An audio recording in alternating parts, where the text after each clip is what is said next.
एक छोटे गांव में एक बूढ़ी औरत रहती थी जिसका नाम सुनामाती था।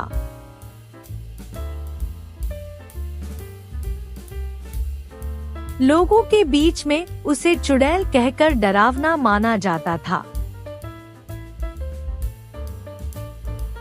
इसे उसकी अजीब बातों और उसके भयानक देखने वाले चेहरे के कारण किया जाता था। एक रात गांव के युवक नामकरण से लौट रहा था। जब वह अपने घर की ओर बढ़ रहा था,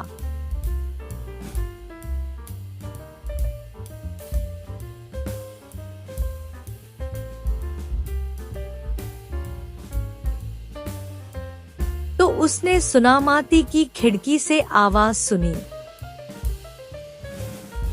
ये कैसा आवाज है? कहाँ से आ रहा है? क्या है? जाकर देखना पड़ेगा। क्या है? चुड़ैल है या और कुछ? तुम धीरे से उसने आवाज का पीछा किया और देखा कि सुनामाती के घर में चुड़ैल का रूप धारण कर एक रहस्यमय मंत्र पढ़ रही है।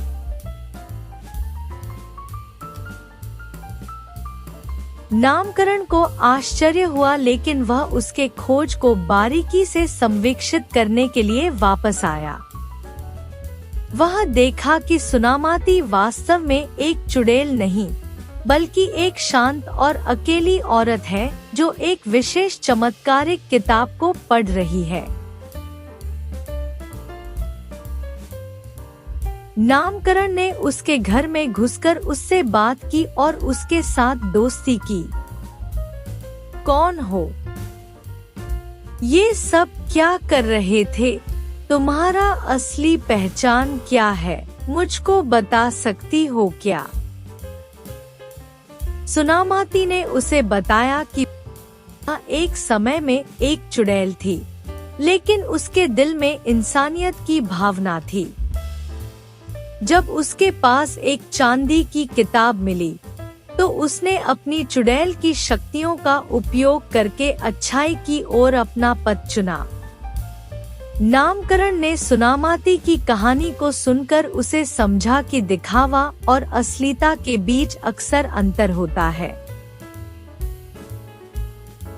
सच में आपकी कहानी से लगता है आप बहुत अच्छे हो और आप कितना मेहनत करके इंसान हुए हैं। आप मेरे साथ दोस्ती करोगे?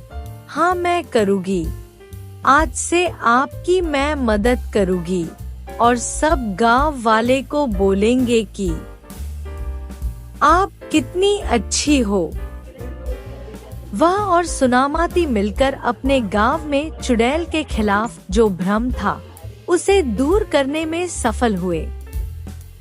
इस कहानी से हमें यह सीखने को मिलता है कि हमें किसी व्यक्ति को उसके रूप के आधार पर नहीं जाना चाहिए, बल्कि उसके अंतर्मन को समझना चाहिए। चुड़ैल जैसी भयानक सूरत में भी एक इंसान की भावनाओं का संग्रह हो सकता है।